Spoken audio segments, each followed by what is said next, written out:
सभी को मेरा सलाम, नमस्कार, सत श्री अकाल, जोहार। झारखंड राज्य से संबंधित कुछ बातें। कहा जाता है कि आम जनता जो है लोकतांत्रिक व्यवस्था में अपने मतों के जरिए सरकार को चुनती है। तो सरकार को क्यों चुनती है? इसलिए चुनती है ताकि सरकार जो है वो आम आदमी के विकास की नीति तैयार करे और उसको आसानियां पैदा करे उसके लाइफ में। जैसे स्वास्थ्य केंद्र हर क्षेत्र में होने चाहिए ताकि लोगों को अगर इस मामले में दिक्कतें आती है तो वो जा सके। उसके अलावा आसान शिक्षा, उसके अलावा पक्की सड़कें, सही बिजली की व्यवस्था, पानी की व्यवस्था, यानी आम जन जीवन जिससे प्रभावित होते हैं उन सारी चीज़ों को आसानी से मुहैया कराना ये सरकार का काम है। और सरकार जो है वो आम जनता की सेवक है। आम जनता को भी इस बात को समझ लेना है और सरकार तो समझती है, लेकिन ये अलग बात है कि सरकार इन बातों को कभी भी जनता के समक्ष पेश नहीं करती कि मैं आपका सेवक हूं। आज मैं सड़क के बारे में बात करूंगा। जो गलियों के सड़क होते हैं, पीसीसी रोड होते हैं, रांची की जो आम जनता है उसे अच्छी तरह मालूम है। कुछ क्षेत्र ऐसे हैं जहां पर सड़कें अच्छी तरीके से बनाई गई है, अलकतरा का इस्तेमाल हुआ है वहां पे, लेकिन लगभग जो भी क्षेत्र में हम जाते हैं वहाँ पर जो पीसीसी सड़कें बनाई गई है वो सीमेंटेड बनाई गई है। और ये सीमेंटेड सड़कें बहुत लंबे समय तक नहीं चल पाती है, क्योंकि जब बरसात का मौसम आता है तो वो छोटे छोटे गड्ढे हो जाते हैं। फिर उन राहों पे चलना बहुत ही मुश्किल होता है। पता ही नहीं चल पाता है कि कहाँ गड्ढा है और कहाँ समतल है। मेरा कहना है कि चाहे वो नगर निगम के जरिए डेवलप हो, विधायक फंड से डेवलप हो या सांसद फंड से डेवलप हो, डेवलपमेंट का मतलब ही है कि हम जनता के लिए कर रहे हैं। तो जो भी पीसीसी सड़कें हैं उनको केवल सीमेंटेड करके छोड़ देना, एक तरह से आम भाषा में हम कहते हैं थूक में सत्तू सानना कहा जाता है, पुराने बुजुर्ग लोग कहा करते थे।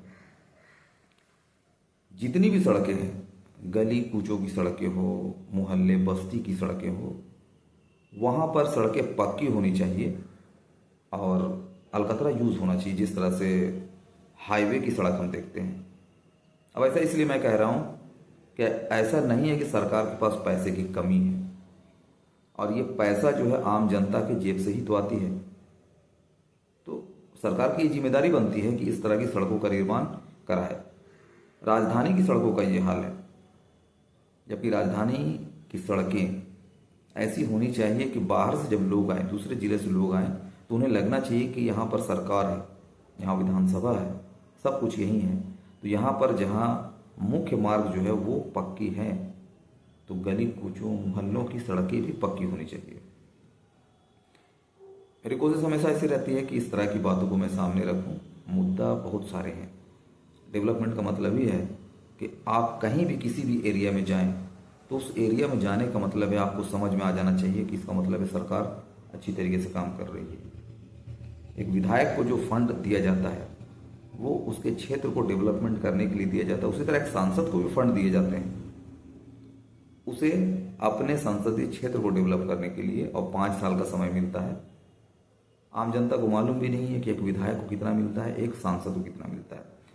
आम जनता एआई का यूज़ करे और पता करे सांसद को कितने फंड मिलते हैं और विधायक कितने फंड मिलते हैं, और जितने फंड उन्हें मिलते हैं उसका कितना परसेंट वो अपने क्षेत्र को डेवलप करने के लिए करते हैं। उसके अलावा जो सांसद होते हैं वो अपने क्षेत्र के लिए लोकसभा में बहस करते हैं कि हमारे क्षेत्र में ये डेवलपमेंट के लिए ज़रूरत है, और विधानसभा में विधायक अपने क्षेत्र के डेवलपमेंट के लिए उनमें जो ज़रूरत की चीज़ें उनको लागू करने के लिए बहस करते हैं। वहाँ पर एक तरह से अपनी बातें रखते हैं, और फिर जब बजट सत्र आता है तो उसमें अलग अलग एरिया के लिए वो फंड को दिया जाता है, और उसी फंड से फिर डेवलप किए जाते हैं ये क्षेत्र को। मैं समझता हूँ कि जब से मैं जान रहा हूँ ये सारे प्रोसेस, मुझे नहीं लगता है कि कोई भी सांसद या कोई भी विधायक अपने फंड का ज़्यादा परसेंट आम जनता की भलाई के लिए या आम जनता के डेवलपमेंट में लगाते हैं। उल्टा होता है, चंद दिखावे के लिए क्षेत्र का डेवलपमेंट होता है और सब उनके जेब में होता है। उनके बच्चे विदेशों में पढ़ते हैं, लग्जरियस लाइफ जीते हैं और आम जनता जो उनको वोट देकर बैठाए हैं वो बस तालियां बजाते रहते हैं। तो आम जनता को भी जागरूक होने की ज़रूरत है और जो विधायक सांसद हैं उन्हें चाहिए कि अपनी जिम्मेदारी समझें। लोकतंत्र में उन्हें जिम्मेदारी दी गई है तो अपनी जिम्मेदारी का निर्वहन ज़रूर करें। दूसरे वीडियो के लिए फिर इंतज़ार करें, तब तक के लिए अलविदा। जय हिंद, जय भारत, जय झारखंड।